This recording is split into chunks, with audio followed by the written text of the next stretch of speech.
Guys, so now we are in the second lecture piece for the peripheral nervous system. We already talked about cranial nerves. Remember that cranial nerves means that they come directly off of the brain. Now we're going to talk about spinal nerves, which means that they emerge off of the spinal cord. And for the spinal nerves, there's a whole bunch of them, so I'm not going to start naming those, but I do want to talk about some of the general features for spinal nerves. Now, for those spinal nerves, they are mixed, and that means the same thing as you already saw in the previous lecture.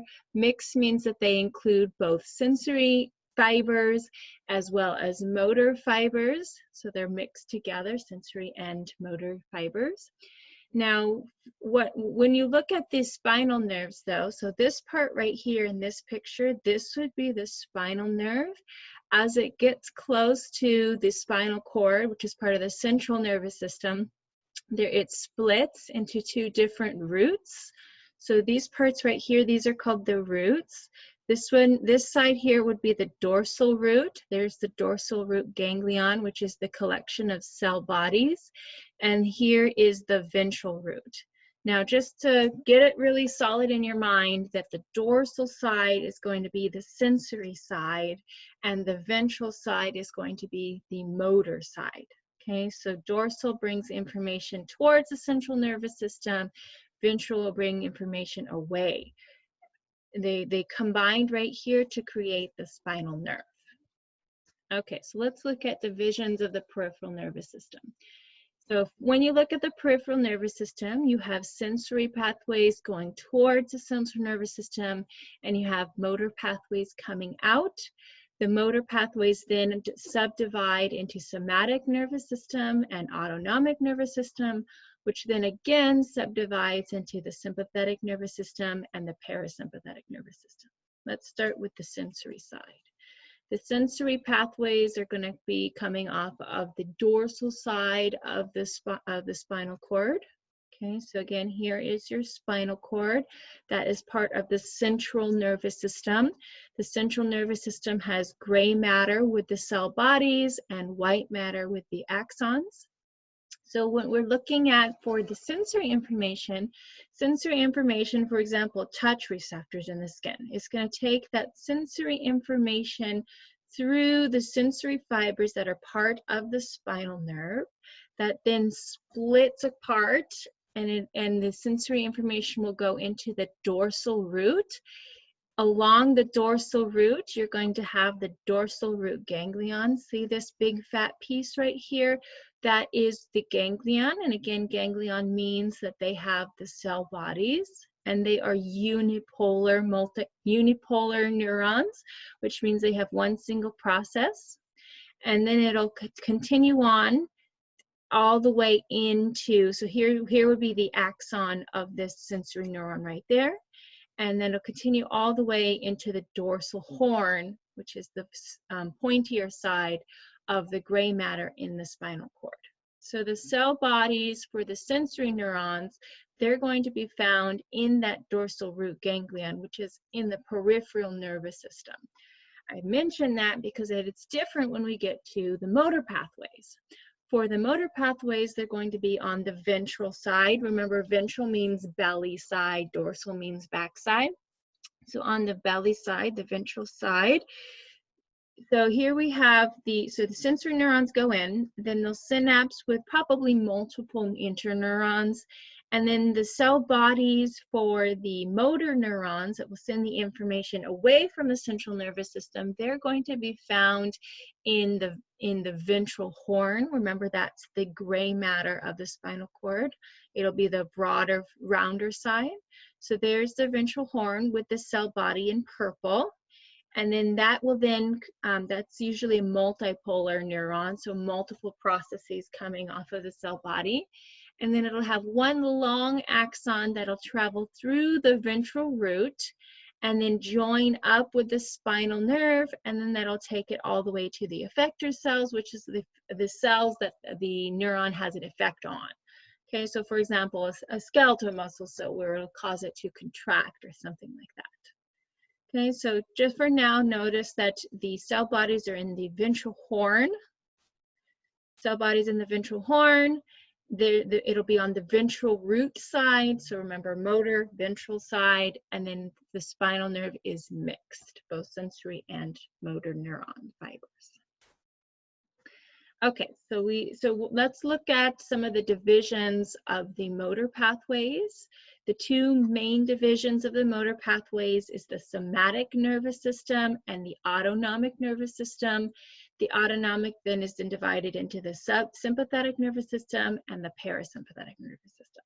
So let's first start with looking at the difference between somatic nervous system and autonomic. So the somatic nervous system is the voluntary division. So any response that you are consciously aware of or consciously thinking about, that is going to be mediated through the somatic nervous system. The effector cells for the somatic nervous system are going to be skeletal muscles, because skeletal muscles are voluntary muscles. Again, you think about arm moving, then the arm moves, that kind of thing. And they do not have any ganglia, so there's no ganglia on that ventral side right there, and it'll be one long nerve fiber, so one super long axon going all the way to the effector cells. Now really think about that for a second. So these are emerging out of the spinal cord, right? So if you think about your spinal cords at the base right here of your spine, right there where your tailbone is, and they're going to come out from there, and they have to travel all the way to the skeletal muscles on your tippy toes. So when you're telling your toes to wiggle, that means that the information is going to be traveling for very, very long distances along these super long processes of the axons. Okay, so I find that incredibly just crazy. So these very long extensions coming out of a cell. Okay, so that'll be voluntary, and it'll go to skeletal muscles because skeletal muscles are voluntary. We think about them moving. Then the autonomic, auto as in self, as in not involving other pieces. Okay, so the autonomic nervous system is involuntary motor responses, so controlling the body in ways that you're not consciously aware of. And so they're going to go to different types of effectors. They're going to go to smooth muscle.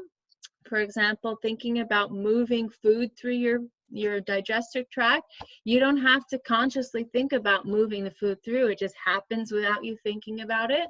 Or regulating blood flow, you're not thinking about that either. Things like cardiac muscle, your heart beats whether or not you think about it, whether or not you're aware of it. And things like glands as well, especially things like exocrine glands like sweat glands, or even endocrine glands like, for example, the thyroid. Those are sort of taken care of without you really thinking about what's happening. Now, so the somatic nervous system is going to have one single long axon that goes the full length across, but the autonomic nervous system it's a two-cell system, which means that instead of one neuron going all the way through, it has, here's the original, what's called the preganglionic neuron, which is in red right here, the preganglionic neuron. That's then going to synapse or connect to a second cell, and that second cell is called the postganglionic neuron. And then the second cell, the postganglionic neuron, that's the one that's going to synapse or connect with the effector cells, the smooth muscle, cardiac muscle, or the glands. Okay, so there's two main differences here, voluntary versus involuntary, and the types of effector cells that are going to be regulated by each division. Okay, so which division of the peripheral nervous system is going to innervate those skeletal muscles? Remember, skeletal muscles are the ones that connect to your bones, and those are the ones that move your body. They are voluntary, so that must be the somatic nervous system. So somatic, voluntary, skeletal muscles. So what were the two subdivisions of the autonomic nervous system? There's two of them, one that starts with an S and one that starts with a P. We have the parasympathetic nervous system and the sympathetic nervous system. Both of these are parts of divisions of the autonomic nervous system, which means that both of them are going to have two cells, and both of them are going to be involuntary so that you're not consciously thinking about what they're doing. Okay, so let's look. So that was the main similarities. They're both involuntary. They go to the same type of effector cells, and often, usually, those organs are going to be innervated by both the sympathetic and the parasympathetic nervous system. So usually they kind of go to both. Let's focus on their differences. Okay, so let's look at how parasympathetic nervous system and sympathetic nervous system, how are they different? Okay, so let's look at this one here. There's three things we're going to look at. We're going to look at how they affect the tissues. Okay, so what command they're going to give to the tissues. We're going to look at the location of those ganglion, the cell body groups, and we're going to look at the amount of branching. Okay, so we'll focus on the first two. So looking at the effect of the tissues, and I'm going to have you memorize some phrases that are going to help you with this. The sympathetic nervous system, that does the fight or flight response. Okay, so what I mean by that is anything that your body needs, anything that your body is doing to get you ready to either run away or fight for your life. Okay, those are things like increasing your heart rate, dilating your respiratory pathway so you get more oxygen. They're going to increase the amount of glucose in the blood so that your skeletal muscles have plenty of nutrient supply for there. It'll make it so that the skeletal muscles get most of the oxygen and the nutrient reserves. And at the same time, they're going to inhibit your digestive tract because it's not necessarily important right now. It's sort of like something you can do later. So let's put that off while we're running for our lives. Okay, so you shouldn't really have to memorize this list here, because all you have to do is remember fight or flight and just think of what would happen to your body if you got really scared, and there you go, that's your answer. Okay, so sympathetic nervous system, fight or flight. For the parasympathetic nervous system, which is abbreviated PSNS, by the way, PSNS, that is going to be rest and digest. And so anything where you're just sort of relaxing, you're just chillaxing, sitting around, those are going to be things like decreasing your heart rate, the bronchioles aren't going to be dilated. You're going to instead of putting your blood flow towards your skeletal muscles, it's going to put it towards the visceral organs, mostly through the digestive tract. It'll stimulate digestion, secretion of gastric juices, that kind of thing. Okay, so anytime you're resting and you're digesting, that's going to be mediated through the parasympathetic nervous system. Okay, so notice that the effects on the organs are generally opposite, right? So for example, how would the parasympathetic nervous system affect the heart rate? It would decrease the heart rate. How does the sympathetic nervous system affect the heart rate? It increases the heart rate. Okay, so they're usually antagonistic, which means that they have opposite effects on that organ. Okay, and which is important because you have that nice push-pull effect that helps regulate and offset each other so that you end up with balance, homeostasis. Okay, so which division of the autonomic nervous system would divert blood towards the intestines? Okay, that would be the parasympathetic nervous system, and that's going to, anything that's related to digestion is going to be mediated through the parasympathetic nervous system, okay, because you're going to be digesting best when you're nice and relaxed. Okay, so that was the first one, the effect on it. The second one that we're going to look at is the location of the ganglia. So, but for both cases, all of the autonomic nervous system, so both sympathetic nervous system and parasympathetic nervous system, there's two cells, so a pre-ganglionic neuron and a post-ganglionic neuron with a ganglion in between. Okay, so if you're looking at the parasympathetic nervous system, the parasympathetic nervous system have very long preganglionic fibers. They're going to travel all the way to the organ in question, so all the way to the heart or all the way to the lungs or the stomach or wherever they're going. And then they're going to synapse with a ganglion, and then they'll have a very, very short postganglionic neuron because that ganglion is located right next to the organ that it's going to.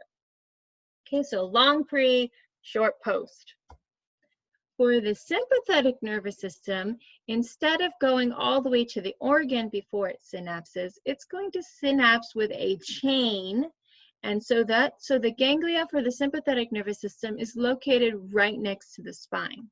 Okay, so that's going to be along what's called the sympathetic trunk. So here we have a chain of ganglia. So if you look at what you're looking at this picture right here, all the heart and the lungs have been removed. So we're basically looking at just the back side, so the back wall of the body. If you look along the back, there's the rib cage right there.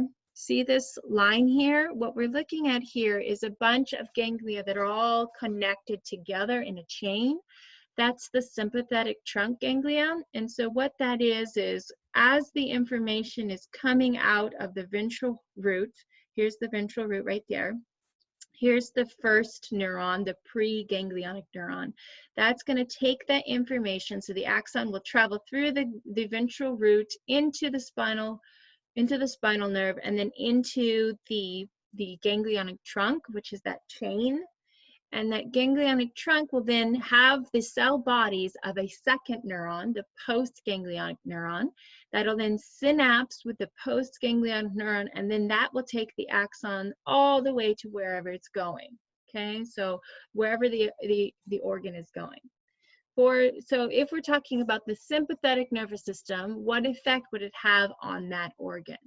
Remember, the phrase we remember for the sympathetic nervous system is fight or flight. Okay, things like sweating, heart rate increasing, that kind of stuff. Okay, so notice that for sympathetic nervous system, the ganglion is really close to the spinal cord, so it would have a short preganglionic fiber and a very long postganglionic fiber, and so it's opposite of what you see with the parasympathetic nervous system. Okay, here's my little summary here. So for the motor pathways, the two main subdivisions is the autonomic nervous system, that is the involuntary responses, the things that are happening in your body that you're not thinking about, and the somatic nervous system, which are the voluntary responses, so things that you're consciously aware of, like moving skeletal muscles. So the somatic nervous system is going to regulate skeletal muscle movement, control skeletal muscles.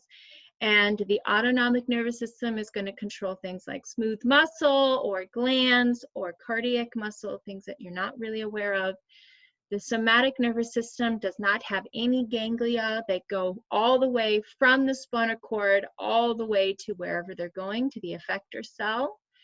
And the autonomic nervous system will have a two-cell system with a ganglion in between. The first cell is going to be called the preganglionic neuron. The second cell is called the post as in after, the postganglionic neuron. And the ganglion is just where the cell bodies of the postganglionic neuron are found. For the sympathetic nervous system, you have that chain of that sympathetic trunk that's right next to the spinal cord. So it will have a very short preganglionic neuron and a long postganglionic neuron. For the parasympathetic nervous system, that first neuron, the preganglionic neuron, will travel all the way to wherever it's going, to the heart or to the glands or to the smooth muscle. And then it'll synapse with a ganglion that's located right next to that organ. And then it'll have a very short postganglionic neuron. Okay, so those are the specific pieces that are different between the motor pathways. So what I want you to do right now is, I suggest before you go to try to take your mini quiz, I think it would be a very good idea to try and recreate a sorry, I'm trying to go backwards. Try to recreate the divisions pathway, like to recreate this one right here. So you have the nervous system. What are the two branches of the nervous system? From the peripheral nervous system, the sensory and the motor.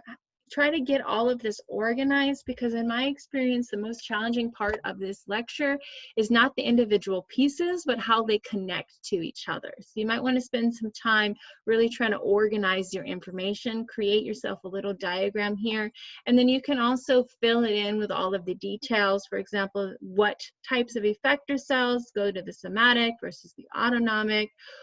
You might talk about the effects on each, fight or flight, which ones rest and digest, that kind of stuff. Just sort of fill it in, get yourself nice and organized, and then you can go and take the quiz. Okay, see you, bye.